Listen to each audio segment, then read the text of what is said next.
Hola, hola, hola, ¿cómo va? Bienvenidos a todos. Vamos a arrancar con un nuevo temita de química. Este tema ustedes lo pueden ver tanto en química como también lo pueden ver tranquilamente desde el lado de la biología. Bien, este tema sería ácidos nucleicos. En esta oportunidad vamos a ver cómo está constituido químicamente los ácidos nucleicos y cuál es la función biológica determinada de estas macromoléculas. Bueno chicos, así que comenzamos con el video.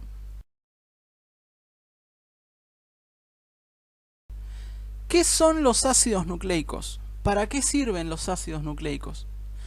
¿Cuál es la función principal de los ácidos nucleicos? ¿Con qué otra macromolécula yo compararía los ácidos nucleicos? Bien, los ácidos nucleicos, chicos, son macromoléculas. Bien, significa esto que son, obviamente, un poquito más grandes o muchísimo más grandes, perdón, no poquito, no, muchísimo más grandes que una molécula convencional.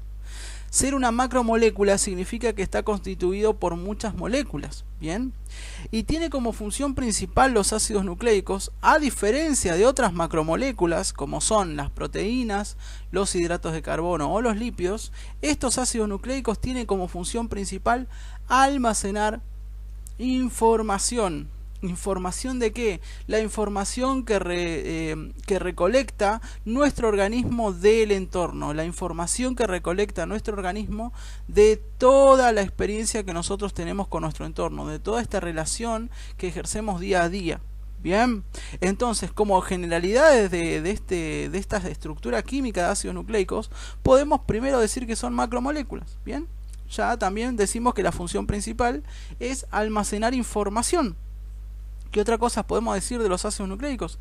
Son polímeros de nucleótidos. Entonces, si los ácidos nucleicos, perdón, me trabé, los ácidos nucleicos son polímeros de nucleótidos, podemos decir tranquilamente que los ácidos nucleicos son biopolímeros.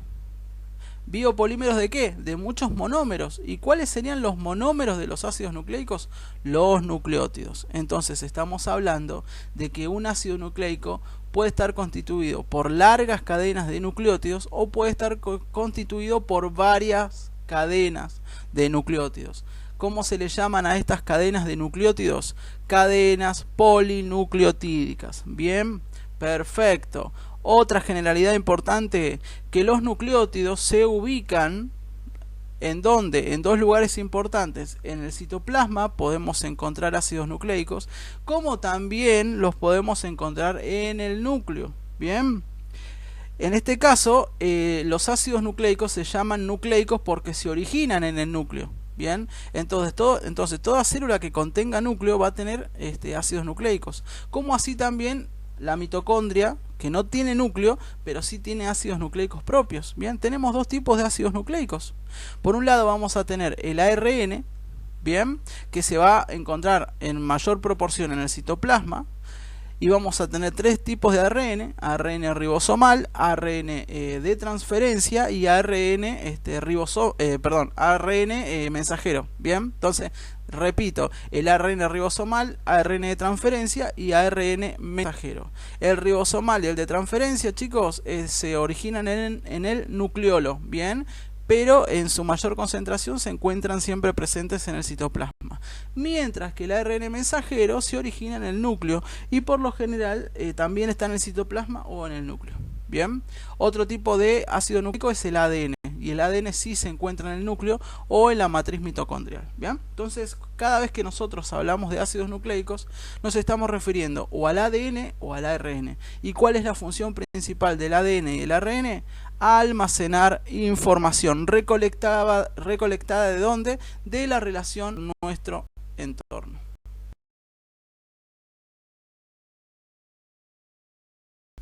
Vamos a comenzar hablando de los nucleótidos. Es importante saber, chicos, que los nucleótidos van a estar constituidos por dos tipos de estructuras. Por un lado van a estar constituidas por algo llamado nucleósido y por un grupo fosfato. Bien, y a su vez este nucleósido va a estar constituido ¿por qué? Por una aldopentosa, bien, que es un azúcar de 5 carbonos, y por una base nitrogenada. Ahí vamos a hablar de cada uno de estos, pero entonces recordemos, chicos, un nucleótido, que es el monómero de los ácidos nucleicos, que sería el equivalente de aminoácido a proteína, bien, una cosa así.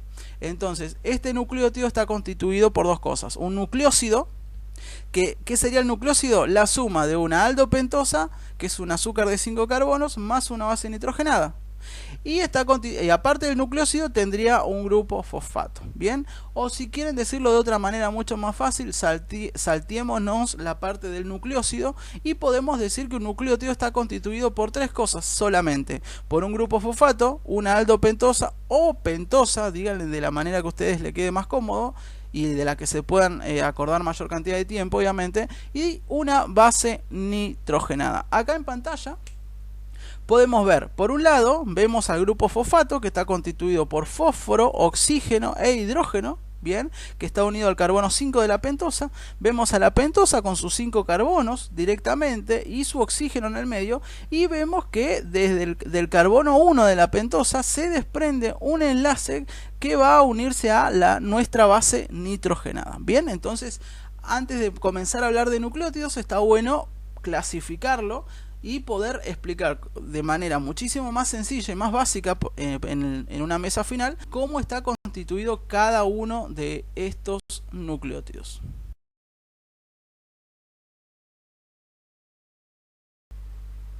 Vamos a comenzar, chicos, con los componentes que tiene cada uno de los nucleótidos. Bien, habíamos dicho anteriormente que un nucleótido estaba conformado por un nucleósido y por un grupo fosfato. Bien, entonces ahora vamos a ver lo que es el grupo fosfato y qué encierra dentro de lo que nosotros llamamos o conocemos como nucleósido. Bien, comenzamos por el grupo fosfato. Como dice la palabra, o podemos lograr descubrir en la palabra, cuando hablamos de fosfato nos suena fósforo. El grupo fosfato es un grupo funcional, bien, que está constituido a base de fósforo, de oxidrilos y de oxígeno. Bien, acá en pantalla podemos ver claramente cómo está constituido este grupo fosfato. Fíjense que es un fósforo unido mediante determinados enlaces a 3 oxidrilos y por un doble enlace a un oxígeno. Bien, esta estructura química nos muestra a lo que conocemos como grupo fosfato o ácido fosfórico. De cualquiera de las dos maneras lo podemos llamar, bien. Pero el grupo fosfato, más allá que está presente en los nucleótidos, tiene muchas funciones importantes en nuestro organismo, como así también obviamente en nuestra célula. ¿Cuáles son estas funciones? Primero, obviamente forma parte del grupo fosfato de los ácidos nucleicos. ¿Por qué es importante el grupo fosfato de los ácidos nucleicos? Primero, los ácidos nucleicos se llaman ácidos gracias a la presencia de estos grupos fosfatos. Estos grupos fosfatos tienen una gran cantidad de carga negativa gracias al fósforo que poseen, y es por eso que nosotros tenemos la posibilidad de llamarle ácidos a estos ácidos nucleicos, bien, gracias a la presencia de estos grupos fosfatos. Al mismo tiempo, la presencia de estos grupos fosfatos en cada nucleótido nos da la posibilidad de poder unir un nucleótido al otro y formar largas cadenas polinucleotídicas. Bien, entonces gracias a los grupos fosfatos estos nucleótidos pueden unirse y formar cadenas largas. Bien, ¿qué otra función en particular podemos hablar del fosfato en nuestro organismo? Almacenamiento de energía. Bien, ¿alguna vez escucharon nombrar la palabra ATP? Bien, sí, obvio, ¿no? Bien, el ATP, obviamente estamos hablando de que el ATP es un nucleótido. Y obviamente el ATP está constituido por un adenosín, que dentro del adenosín nosotros podemos encontrar una ribosa y una adenina. Bien, pero este adenosín está unido a 3 grupos fosfato. Bien, este nucleótido especializado, que es el ATP, perdón, no sirve para formar ácidos nucleicos. Este nucleótido tiene otras funciones en sí, junto con el GTP, con el UTP, etcétera, sirven para poder almacenar en sus enlaces fosfodiéster gran cantidad de energía. Bien, que esa energía que almacenan en esos enlaces es la encargada de poder ejercer tienen la posibilidad de que nuestras enzimas puedan ejercer una función en particular en nuestras células. Bien, entonces cuando hablamos de las funciones del fosfato que sirven como almacenamiento de energía, estamos hablando de que gracias a los grupos fosfato se puede formar el ATP. Bien, otra cosa importante del grupo fosfato: activación de proteínas. Bien, más adelante, cuando hablemos de metabolismo de la célula, vamos a poder ver que hay muchas reacciones y muchas cadenas metabólicas o rutas metabólicas que tienen como función, para que una proteína pueda llegar a funcionar, esa proteína va a tener que activarse. Y para activar una proteína necesita que se le adhiera un grupo fosfato. Entonces también sirve para la activación de determinadas proteínas en el citoplasma. Bien, vamos con otra función. Membrana celular. El grupo fosfato forma parte de la membrana celular de las células eucariotas. Y ustedes se preguntarán quizás, ¿en qué parte vemos el grupo fosfato dentro de la membrana celular? En los fosfolípidos, chicos. Bien. Recuerden que la membrana plasmática es una bicapa lipídica o bicapa fosfolipídica, se le llama, bien, con características trilaminares. ¿Qué significa esto? Que cada fosfolípido que se encuentra dentro de nuestras membranas plasmáticas está constituido... ¿Por qué? ¿Por qué está constituido un fosfolípido? Por dos ácidos grasos y por un glicerol que me une los ácidos grasos a un grupo fosfato. Bien, entonces cada ácido graso tiene una cabeza que es hidrofílica, que está constituida por un grupo fosfato. Ese grupo fosfato le da la posibilidad al fosfolípido que pueda interactuar con el agua, o sea que puede interactuar con el líquido intracelular y con el líquido extracelular a partir de las cabezas de los fosfolípidos. Bien, entonces es más que importante, es determinante en lo que es la constitución de nuestra membrana plasmática. Bien, otra función del grupo fosfato: regulación del pH. El grupo fosfato, al tener una gran carga negativa, participa directamente en la regulación del pH, tanto del líquido intracelular como del líquido extracelular. Bien, sí, pero eso lo vamos a ver muchísimo más adelante, no redundemos tanto en esto. Y por último, el grupo fosfato es importantísimo en la regulación o en la mantención de nuestro ecosistema. Tengamos en cuenta que en los ríos o en los lagos, en donde hay mayor cantidad de grupos fosfatos, hay mayor cantidad de vida vegetal en este río. Y al mismo tiempo el río está muchísimo más limpio y va a haber mayor cantidad de variedad de peces ahí. Bien, entonces el fosfato contribuye a los ecosistemas. Obviamente esto no nos interesa mucho porque nosotros estamos estudiando medicina, no estamos estudiando nada que ver, nada relacionado quizás con la vida silvestre o las plantas, pero está bueno saber que el grupo fosfato no solamente hace bien a nuestro cuerpo, sino que también hace bien a nuestro ecosistema. Obviamente el exceso de fosfato en agua va a generar una alteración, mientras que el déficit de fosfato en agua también va a generar una alteración. Bien, por eso deben mantenerse los niveles de fosfato adecuados en nuestros ríos y en nuestros lagos. Bien, perfecto. Ahora que ya sabemos qué es el fosfato, vamos a hablar del nucleósido.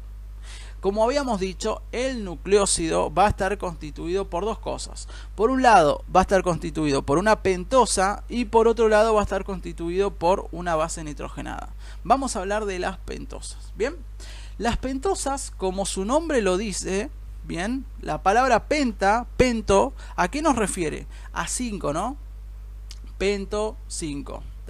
Significa que estamos hablando de un carbohidrato que posee 5 carbonos en su estructura química. Podemos encontrar dos tipos de pentosas conformando ácidos nucleicos. ¿Cuáles son estas? La desoxirribosa por un lado, que solamente va a estar presente en los nucleótidos que conforman el ADN, mientras que también vamos a tener a la ribosa, que va a estar presente solamente en los nucleótidos que conforman el ARN. Vemos en pantalla, chicos, que esta pentosa va a tener 5 carbonos. ¿Dónde se van a estar ubicando los 5? ¿Es importante saber cuál es el carbono 1, el 2, el 3, el 4 y el 5? Claro que sí, es muy importante en este tema saber la ubicación exacta de cada carbono. Vamos a señalarlos, ¿le parece? Bien. Este sería el carbono 1, Ahí está, siempre tiro ese silbido. Bien, carbono 1, carbono 2, carbono 3, carbono 4 y carbono 5. Muy bien, acá obviamente en el medio no va a haber un carbono porque hay un oxígeno. Bien, obviamente la estructura que le estoy mostrando en pantalla no se ven los carbonos, sino que es una estructura química vista más superficialmente para mejorar quizás la dinámica del entendimiento de la imagen, pero tengamos en cuenta que en cada punta hay un carbono, menos en el oxígeno que va a estar presente en el medio. Bien, entonces, ¿por qué es importante elegir bien los carbonos? Perdón, ¿por qué es importante saber la ubicación de los carbonos? Porque esta pentosa se va a unir al grupo fosfato que dijimos anteriormente a partir de su carbono 5. ¿Cuál era el carbono 5? Acá teníamos el carbono 1, el carbono 2, el 3, el 4 y el 5. Perfecto. Este carbono que vemos acá es el que se va a unir al grupo fosfato. Bien, ahora tenemos que ver, ya que vimos pentosas, es importante saber, chicos, que estas dos pentosas, si se trata de ADN o si se trata de ARN, van a tener que unirse a algo llamado base nitrogenada. Bien, a partir de qué carbono se va a unir una base nitrogenada a una de estas pentosas? A partir, chicos, del carbono 1. Fíjense, ¿cuál era el carbono 5? Acá, donde se unía el grupo fosfato. ¿Cuál era el carbono 4? Acá. Carbono 3, muy bien. Carbono 2 y carbono 1, muy bien. En este carbono 1 va a haber un enlace llamado enlace glucosídico que me va a unir a la pentosa con una base nitrogenada. ¿Y a qué le llamábamos nosotros pentosa más una base nitrogenada? Muy bien, a algo llamado nucleósido. Bien, perfecto. Entonces vamos ahora a ver a qué nos estamos refiriendo cuando hablamos de base nitrogenada.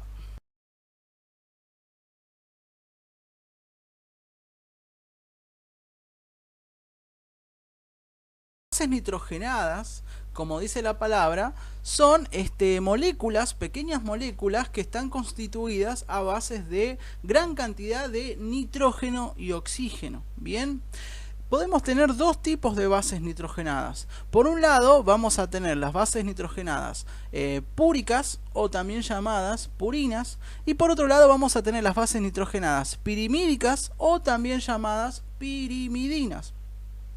¿Cuáles son las bases purinas o las púricas? Son la guanina y la adenina. Bien, mientras que las bases nitrogenadas pirimídicas o las pirimidinas son las siguientes: timina, uracilo y citosina. Bien, entonces tenemos dos tipos de bases nitrogenadas. Bien, acá vemos algo en particular en las pirimidinas que dice ADN entre paréntesis en la timina. ¿Qué significa?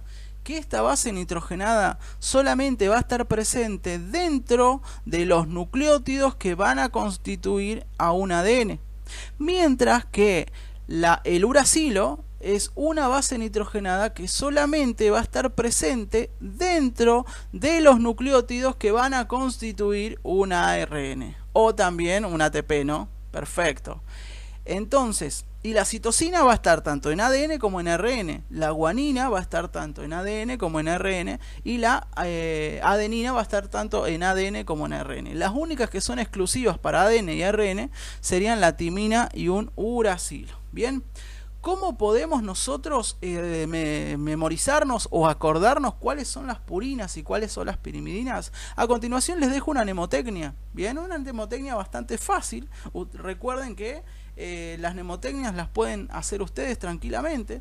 ¿Qué sería una mnemotecnia? Es recordar una frase, una palabra o un conjunto de palabras, que justo este conjunto de palabras, las iniciales de cada palabra o las vocales, o las sílabas de cada palabra nos hagan recordar algo, nos hagan recordar algún contenido que necesitamos memorizar y sabemos que son palabras complicadas y no vamos a acordarnos en su momento. Bien, vamos a ver entonces esta mnemotecnia. Gatuk. Bien, Gatuk o gato de Tucumán, no sé, como ustedes quieran llamarlo. Gatuk. ¿Cómo nos vamos a acordar de esta manera? Fíjense que las dos primeras letras de Gatuk son la G y la A. Justamente son las purinas. ¿Cuál? La G, ¿a qué nos hace acordar? A guanina, muy bien. La ¿a qué nos hace acordar? A adenina. Entonces la palabra GA, las primeras dos letras, nos muestran o nos hacen recordar a las purinas, bases nitrogenadas púricas, ¿bien? Y TUC nos hace referencia a las bases nitrogenadas pirimídicas. TUC, ¿de qué viene? T de timina, la U viene de uracilo y la C viene de citosina. Entonces es muy fácil, chicos, poder memorizarse los diferentes tipos de bases nitrogenadas.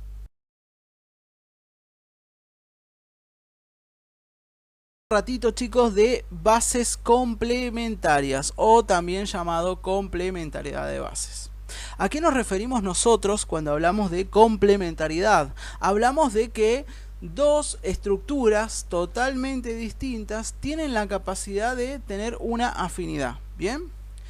Esto nos deja decir que todas las bases púricas se van a poder unir a todas las bases pirimídicas, mientras que todas las bases pirimídicas podrán unirse a todas las bases púricas. Perfecto. ¿Cómo se une una base púrica a una base pirimídica? Mediante un enlace llamado puente de hidrógeno. Bien, recuerden que un enlace puente de hidrógeno es un enlace no covalente y débil, pero debido a la gran cantidad de puentes de hidrógeno que pueden haber dentro de los ácidos nucleicos, hace que estos enlaces sean mucho más estables. Bien, entonces todas las bases púricas van a poder unirse a las bases pirimídicas mediante puentes de hidrógeno. Pero ¿qué pasa? Hay bases púricas que van a unirse a una determinada base pirimídica y van a formar determinada cantidad de puentes de hidrógeno. Como así también esa misma base púrica va a unirse a otra base pirimídica y va a formar más puentes de hidrógeno. Entonces, ¿qué pasa? Si una base púrica se une a una base pirimídica y forma muchos puentes de hidrógeno, y más que quizás si se uniera a otra base pirimídica, estaríamos hablando de que una base con la otra base, donde forma más enlaces de puentes de hidrógeno, estas bases son complementarias, significa que tienen una determinada afinidad. Vamos a ponerlo en otro ejemplo, ¿bien? Supongamos que vos que estás escuchando este video en este momento, tenés dos amigos o dos amigas, ¿bien? A los dos le decís, che, ustedes son mis amigos, los quiero igual, pero con uno tenés más confianza, con uno tenés más llegada, y a uno siempre vas a querer más a uno. No me mientas, no me digas que a todos los querés por igual. Es como esa mamá que dice que a todos los hijos los quiere por igual. Mentira. Bien, vos siempre tenés una mayor afinidad a un amigo que a otro. Pero no significa que al amigo con el cual vos tenés menor afinidad no te juntes y no compartas momentos lindos. Bien, lo mismo pasa con las purinas. Por ejemplo, la adenina o la guanina pueden unirse tranquilamente a la citosina, a la timina o al uracilo. Pero la adenina va a tener un favorito. Esa va a tener esa base pirimídica con la cual va a formar mayor cantidad de puentes de hidrógeno. Bien, vamos ahora. La guanina, si se uniera la guanina a la timina, bien, formaría un solo puente de hidrógeno. Mientras que si la guanina se une a la citosina, forma 3 puentes de hidrógeno. Entonces, ¿cuál sería la base complementaria de la guanina? ¿Cuál sería esa base pirimídica que posee afinidad con la guanina? La citosina, obviamente, ya que la guanina con la citosina tienen la capacidad de formar 3 puentes de hidrógeno. ¿Bien? La adenina. La adenina, si se une con la citosina, chicos, solamente forma 2 puentes de hidrógeno. ¿Bien? No, perdón. Si la adenina se une con la citosina, formaría un solo puente de hidrógeno. Mientras que si la adenina se une a la timina o al uracilo, esta adenina forma 2 puentes de hidrógeno. Entonces, la adenina posee una mayor afinidad por la timina y el uracilo o por la citosina. Obviamente va a poseer una mayor afinidad por aquellas bases nitrogenadas con las cuales forma mayor cantidad de puentes de hidrógeno. Entonces esto nos deja lo siguiente, que la guanina siempre va a ser complementaria con la citosina, que la adenina siempre va a ser complementaria con la timina o también va a ser complementaria con el uracilo.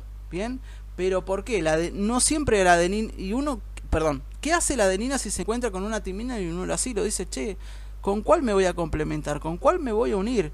Eso va a ser imposible porque la adenina nunca se va a cruzar con una timina y con un uracilo al mismo tiempo, ya que la timina solamente se va a encontrar en los nucleótidos que posee el ADN.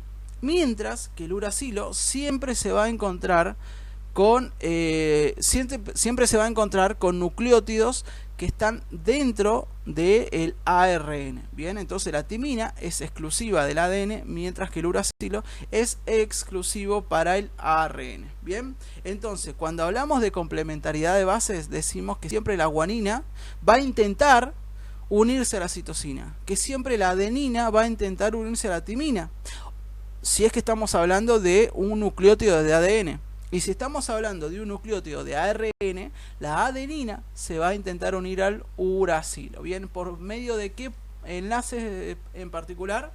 Por medio de puentes de hidrógeno. ¿Cuál es la enzima, chicos, que hace posible esta unión, esta complementariedad? En este caso es por ejemplo, en el ADN, cuando se forma el ADN, la enzima responsable de poder llevar adelante generando puentes de hidrógeno es el ADN polimerasa. Mientras que si hablamos de la formación de un ARN, que va a haber presencia de uracilos, obviamente, vamos a hablar de un ARN polimerasa.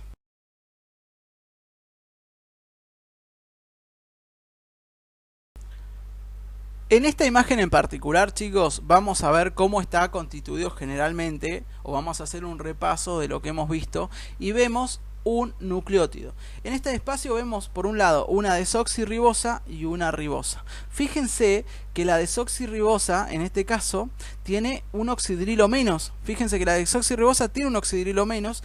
Fíjense en el carbono 2 y en el carbono 3. Vieron que en el carbono 2 tiene un hidrógeno, mientras que en el carbono 3 la desoxirribosa tiene un oxidrilo. Y fíjense que en la ribosa hay un oxidrilo de más, y eso me hace posible de que la desoxirribosa sea más estable. Y si es más estable la desoxirribosa, significa que el ADN puede guardar mayor cantidad de información. Bien, perfecto. Sea la ribosa o sea la desoxirribosa, siempre va a estar unido a un grupo fosfato y a una base nitrogenada por medio de sus mismos carbonos. Bien, entonces vamos a ver acá. Vamos a enumerar o a recordar nuevamente los números de los carbonos o la disposición de los carbonos en esta estructura química. Acá vemos el carbono 1, ¿bien? Carbono 2. Carbono 3, carbono 4 y carbono 5. Fíjense que para que se forme un nucleótido, esta pentosa necesita unirse a un grupo fosfato que ya hemos explicado a partir de su carbono 5, ¿bien? Fíjense, este grupo fosfato se unió al carbono 5 a partir de un enlace llamado éster. Anótenlo por ahí, el enlace que me une el grupo fosfato a el carbono 5 de la pentosa se denomina enlace éster. Bien, y fíjense también que el carbono 3 del nucleótido se está uniendo abajo hacia otro nucleótido. Entonces un nucleótido se puede unir a otro nucleótido a partir de su carbono 3. Significa que ese carbono 3 de ese nucleótido, de esa pentosa, perdón, va a unirse a el fosfato del carbono 5 que se encuentra en un nucleótido que esté un poquito más abajo.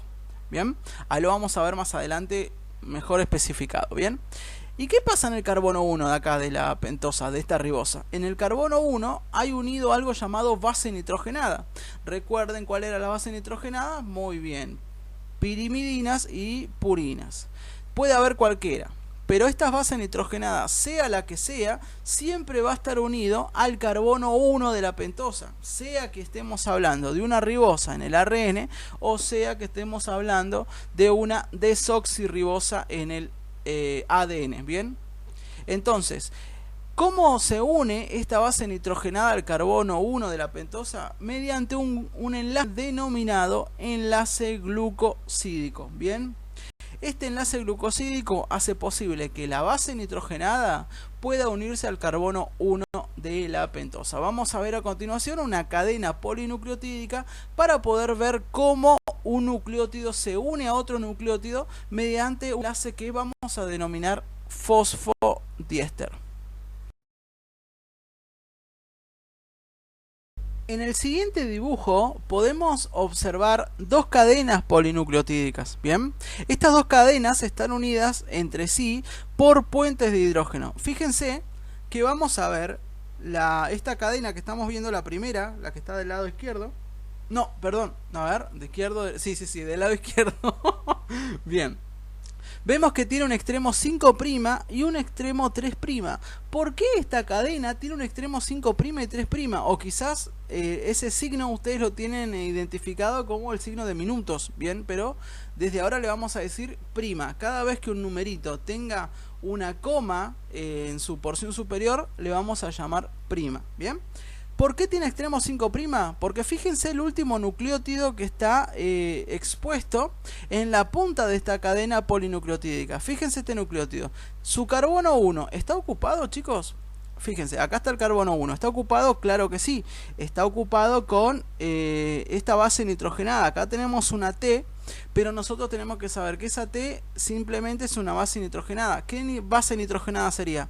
La timina, muy bien. Luego tenemos el carbono 2. Fíjense siempre, chicos, el carbono 2 que estamos viendo acá, y al igual que el carbono 4, siempre van a estar ocupados. ¿Bien? ¿Por qué van a estar ocupados estos carbonos? Van a estar ocupados por oxidrilos. ¿Bien?